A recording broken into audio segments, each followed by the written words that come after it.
So I'm having issues with something that Randy Blockett said. A video he did yesterday. Really bothers me how I could be so far off. We're gonna talk about it. I'm Dale Verts, old school. Well, old school enough. I'll be right back. Them guys are having a better day than I am. Look at them. They're all happy sitting in that log. Yeah, I'm struggling a little bit. If they were fishermen, I'd be jealous. Now here's my issue. Randy did a video on worm hooks, and he said that this one, that one right there, he said it's no good. His suggestion was to throw them away, to get rid of them. Sell them on eBay. Now guys, another beautiful day here in the Ozarks. I'm on Lake Ozarks, and I am fishing horrible. I'm probably not the one to be talking about this, but I do have a lot of years behind me where that hook there and the predecessor to it caught a lot of bass for me. So I'm going to talk a little bit about what he said, what his points were, and maybe somebody can tell me what I'm missing, because I don't get it at all. Now, a lot of folks are going to say Randy Blockett don't know what he's talking about. He's washed up. No, he's not. Man has done more in fishing than most of us could ever dream of, including me. Knows his stuff. But Randy says that this hook, the straight shank modern hook, will outdo this one. And guys, I don't see it. And here's something. 2 or 3 years ago, was it 2 years ago? Maybe. I did several videos when I first started doing this channel more as a bass fishing channel. I tell you what a pretty day it is. Oh my gosh. Because I'm struggling with that hook. The one that Randy loves so much. And the reason I went to it, Scott Martin. And that's not a Gamakatsu, that's a Trokar. I don't care. It's still, as far as the hook quality, it's just as good. Isn't it?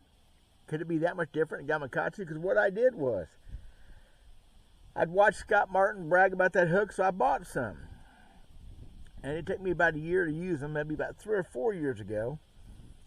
And I rigged one up one day, Texas rig, and was flipping it in pads. And guys, I missed fish after fish, and they'd come unbuttoned when I did hook them. And these ain't big bass, these just bass. I remember sitting in them pads, and the fish were all around me, and they wouldn't stay hooked up, or I couldn't hook them to start with. You'd punch them, and they'd come off. You'd swing them with the boat, they'd flop off. When you did get them, they'd be drilled up between the eyeballs, about right there. But I remember taking that hook off, putting one of my wide gap, they call them EWGs, that's all fancy compared to what they used to call them, extra wide gap. And that is a horse. I know that's a big one. I get that, okay? Yeah, whatever. I got small ones too. Matter of fact, I'm like everybody else. I got boxes full of crap. I got more junk than Carter had them little liver pills. I cut that off that day and went back to my same size, about a 4/0. I was flipping a creature bait, and I never lost another fish. Hours of fishing. What am I missing that him and Scott Martin and some of the top-ranked pro guys say that the EWG style hooks ain't any good at all? Not just they aren't as good, they say they ain't no good at all. It's beyond me, because I have caught so many bass, big bass, and lost so few bass.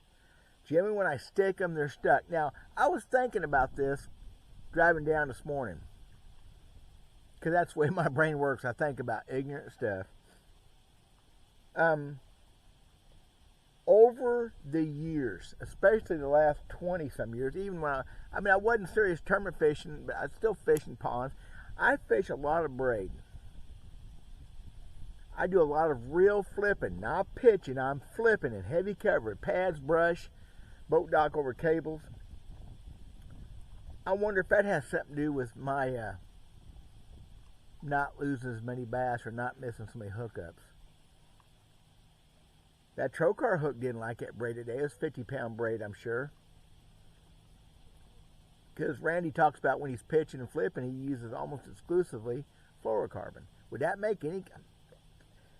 Now, another thing he showed was kind of skin hooking that straight shank hook. Kind of hooking the side of the body of the fish so it pops out easier. Wait a minute. Why don't you do that with the wide gap? Kind of getting late this year for me to try that, but it's about how much worm has to ball up inside the hook and how it can protect the... What? Y'all got some input on this, and I am not picking on... I'm not picking on anybody. I don't get it. I know what has worked for me since I bought my first Eagle Claw 295 JB hook.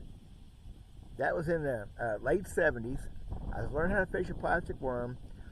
I was trying a straight shank, and that's about the time the true turn hook come out maybe. Anyway, and a straight shank hook with no barb, no keeper on it, it would ball up on the hook and I'd miss fish. Now I found that 295 JB, which is the non-wide gap version. A little thinner hook, a little straighter shot at the hook, and fell in love with that thing. Yeah, the bait stays on it better, and I caught a lot of bass. And my first big bass over 6 pounds came that fall with that hook. I still have that hook and the flip tail worm I caught that fish on. The mount is rotted away, but I've got that hook. So I'm interested in y'all's input. What do you think?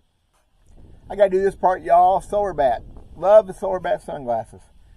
Has a sale for a couple more weeks till Halloween. 20% off the high performance fishing glasses. 30% off anything else store wide. If you spend $100, you get a $100 pair of quality glasses, really good, like performance glasses, and a hard case. Every $100 you spend, you get a pair of glasses. Good time to stock up for Christmas presents. I mean, I've got glasses I spent $20 or less on, and they're great glasses. So look it up, please. The link's in the description below. Love my Solar Bats. Love my Solar Bat glasses. Oh my gosh, sweet. So that's where I'm at. It's a short little video. I'm really struggling with fishing.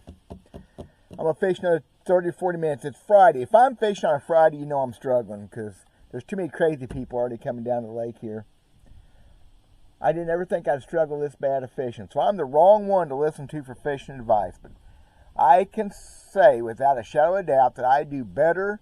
I did 2 videos on the subject. And in those videos, I lose a couple 6-pound bass on that straight shank hook.